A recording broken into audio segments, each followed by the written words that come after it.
think the great lie in life is that, some scriptures say, well, where there's no vision, the people will perish. Whatever your scriptures are. Really, do you have no vision? If you ask the average person, you want to be happy or sad? What's your vision? They'd say, I want to be happy. You want to be rich or poor? Most people say, I'd like to be rich. Do you want to contribute or make no difference in the world? I want to contribute. Do you want beautiful memories or no memories? I want memories. So there's a vision. Our issue is depth perception. We think it's further away than it is. And because we think it's so far away, Jay, we create patterns and behaviors in our life that perpetually keep it there. Ooh. And that's what we do in our life. But what if that's the great lie of life?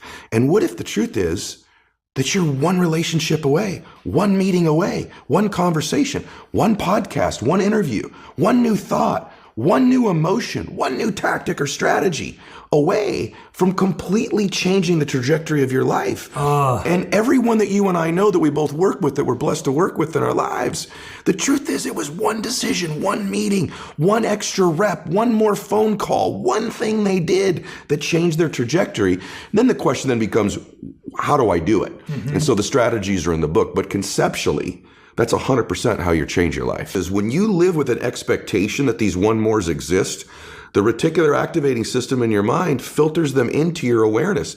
I call it the matrix in the second chapter of the book. When you wake up believing, hey, I'm one decision away, I'm one meeting away, one relationship away, that's not hokey. Your mind begins to filter the people, places, and things into your awareness. You develop something called sensory acuity. You hear conversations you weren't hearing. We've all had that experience where we're on an airplane. I can't stop hearing these people over here. Or you walk in a loud room, but you can hear your own name auditorily over all the other names in the room.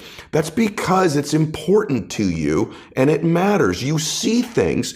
And so when something becomes important to you and you believe it to be true, the RAS goes to proving it for you. And where I learned this, ironically, I talk about it in the book, is my father was an alcoholic and had tried to get sober many, many times.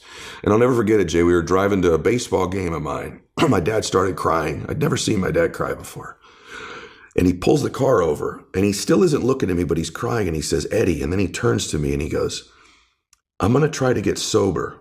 And I'll never forget this, brother. He goes, one more time. Wow. And I said, really, Daddy? He goes, I'm going to give it one more try. And I said to him, I said, why would this be any different this time? And he said, never said this to me before. He goes, because I love you and you deserve a father you can be proud of. And you can't be proud of me right now.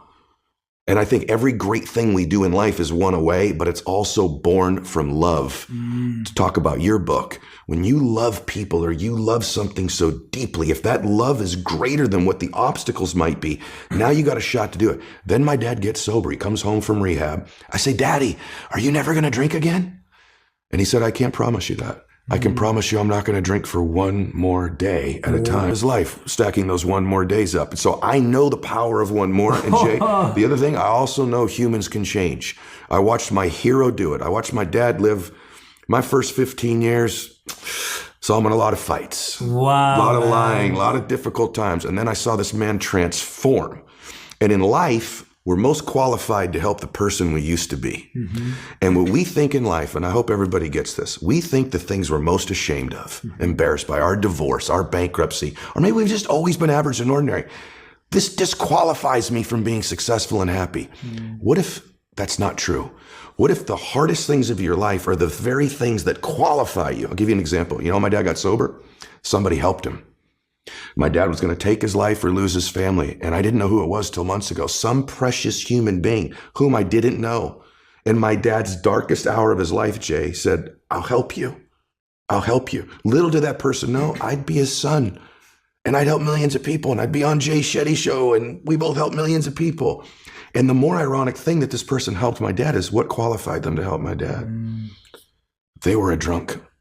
They were an alcoholic. They at one time were a drug addict. They at one time were lying and stealing and living in the shadows. The very thing that person probably figured, that disqualifies me from having a successful life, was the one thing that did qualify them to help my dad. So if you're listening to this and you've had something you're ashamed of or a failure or a setback, you're most qualified to help the people you used to be.